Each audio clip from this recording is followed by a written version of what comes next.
ఎవరో వస్తారని ఏదో చేస్తారని వారంతా ఎదురు చూడలేదు. జీవనాధారమైన చెరువును కాపాడుకునేందుకు చేయి కలిపారు.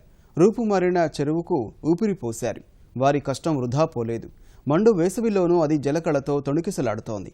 ప్రాణాధారమైన జలం ఆవశ్యకతను గుర్తించిన శ్రీకాకుళం జిల్లా పాలకొండ వాసులపై ప్రత్యేక కథనం.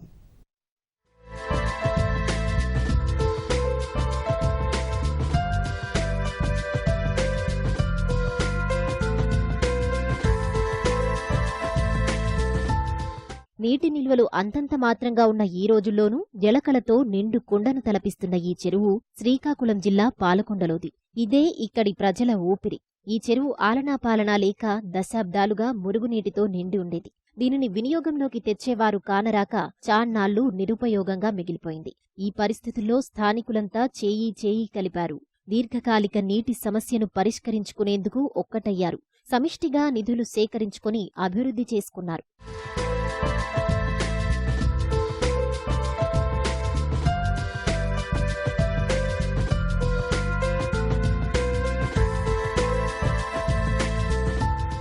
నీటి కష్టాలు ఎదుర్కొంటున్న జంగాల చెరువు పరిసరాల ప్రాంత వాసులు 80,000 రూపాయలు పోగుచేసి గతేడాది చెరువు పూడిక తీశారు. శ్రమదానంతో నలువైపులా గట్లను పటిష్టం చేశారు. ఫలితంగా చెరువుకు రూపం వచ్చింది.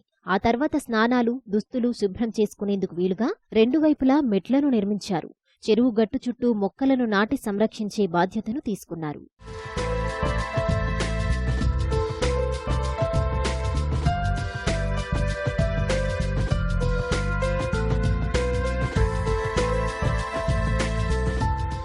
గతంలో ఈ చెరువుకి ఆలనా పాలనా లేకపోవడం వలన చెరువు బాగా మట్టితోని పుడుగులతోని పెరిగిపోయి ఉండేది.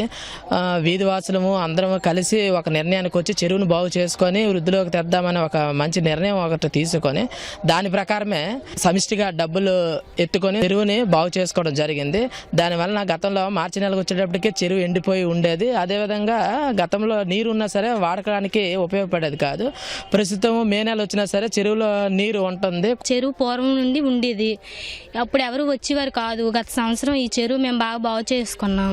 అప్పటి నుండి ఈ చెరువు నీళ్ళు బాగా మాకు ఉపయోగపడుతున్నాయండి.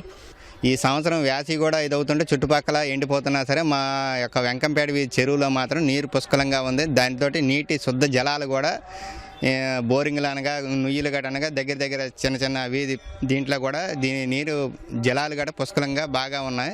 దీన్ని అభివృద్ధి చేసుకోవడం వల్ల ఎంతో మాకు మేలు జరిగిందండి. పూర్వం నుంచి ఉన్న చెరువు గతంలో బాగుండేది కాదు. చెరువుకు స్నానంకి దేనికి వచ్చేవారం కాదు. ఇప్పుడు నీరు నుంచి మేము అందరం వీధి వాళ్ళు అంతం కలిసి బాగు చేసుకున్నాము. ఇప్పుడు బాగానే ఉంటుంది. పొల నీళ్ళు ట్యాంక్ ద్వారాగా కొంచెం వస్తున్నాయి. ఇప్పుడు బట్టలు ఉతుక్కోవడం, స్నానాలు చేయడం అన్ని బాగానే. జంగాల చెరువుకు ఓ ప్రత్యేకత ఉంది. చెరువు చుట్టూ 3 దేవాలయాలున్నాయి. చెరువు బాగు చేయడం వల్ల పుణ్యస్నానాలు చేయడానికి ఇబ్బందులు తప్పిపోయాయి. ఈ చెరువు నిండాలంటే వర్షాలే ఆధారం. వేసవిలో నీటి నిల్వలు తగ్గకుండా ఉండేందుకు సమీపంలోని రక్షిత మంచినీటి పథకానికి నీరు పంపే సమయంలో వృధాగా పోయే నీటిని తటాకంలోకి మళ్లించారు. ఇందుకు ప్రత్యేక పైపులైన్లు వేశారు. ప్రస్తుతం మండు వేసవిలోనూ ఈ చెరువు జలకళతో తొణికిసలాడుతోంది. ఏం చేశారంటే మా తాలూకు కమిటీ సభ్యులు అందరూ కలిపి మా కౌన్సిలర్ గారు యొక్క సహకారం మేరకు మా దగ్గరలో ఉన్న నీళ్ళ ట్యాంక్ అనేది మా పక్కన ఉంది. ఆ నీళ్ళ ట్యాంక్కి నీరు ఎక్కిన తర్వాత వేస్ట్ వాటర్ అనేది బయటకు పోకుండా దానికి ఒక పైప్ లైన్ వేసుకొని మా చెరువుని నింపుకోవడం జరిగిందండి.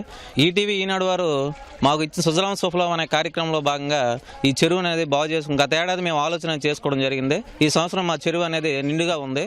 ఆ కార్యక్రమంలో భాగంగా మేము దాన్ని బాగు చేసుకోవడం జరిగింది. ఎంతో ఆనందంగా ఇప్పుడు ఉన్నామండి మేము ఇక్కడ. గతంలో గుక్కెడు నీటి కోసం ఈ ప్రాంతవాసులు అల్లాడేవారు. బోర్లు, బావులు ఉన్నా వేసవిలో అవి కూడా ఎండిపోయేవి. కానీ ప్రస్తుతం నీరు పుష్కలంగా ఉంది.